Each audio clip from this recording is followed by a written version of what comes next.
پرتگال میں موجود پاکستانی کمیونٹی نے پاکستان اور انڈیا کے درمیان بڑھتی کشیدگی پر دونوں ممالک کے لیے امن کے پیغامات بھیجے ہیں۔ ان کا کہنا تھا پاکستانی امن کے خواہاں ہیں، پاکستان اور بھارت میں کشیدگی کا حل صرف بات چیت میں ہے۔ انہوں نے مزید کیا کہا، آپ بھی سنیے۔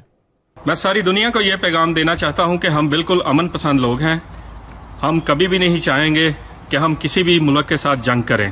جنگ کسی بھی مسئلے کا حل نہیں ہوتی۔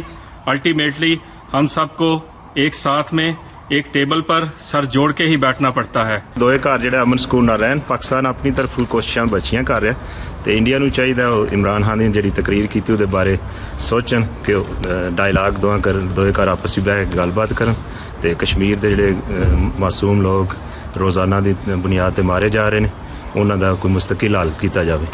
جب کشمیر کے لوگ مرتے ہیں تو ان کی لاشوں کو وہ لوگ کیوں نہیں دکھاتے، ان کے ساتھ کھڑے کیوں نہیں ہوتے؟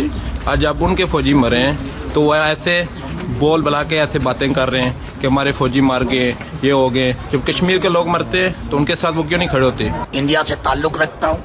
یہ جو انڈیا اور پاکستان کے جو ٹینشن کی باتیں ہو رہی ہے ویڈیو پر اور فیس بکوں پر، یہ کوئی پبلک ٹینشن نہیں ہے۔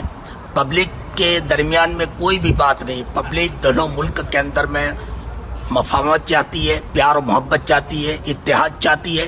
یہ جو کچھ بھی ٹینشن ہے یہ پولیٹیکل ٹینشن ہے۔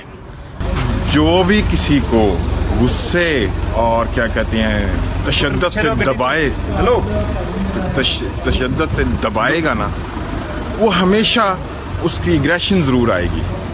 یہ پوری دنیا کے اندر ہے۔ اب اس کی ایگریشن کے تحت یہ سارا کچھ وہاں پہ جتنا بھی ہے کشمیر میں اتنا ماؤں بہنوں بیٹیوں کی عزت بمال کی جاتی ہے، اور اس کو مسلمانوں کو سوچنا چاہیے۔ بس یہ ہے کہ اللہ تعالیٰ رحم فرمائے اور ان کو اس بات سے کر لینی چاہیے۔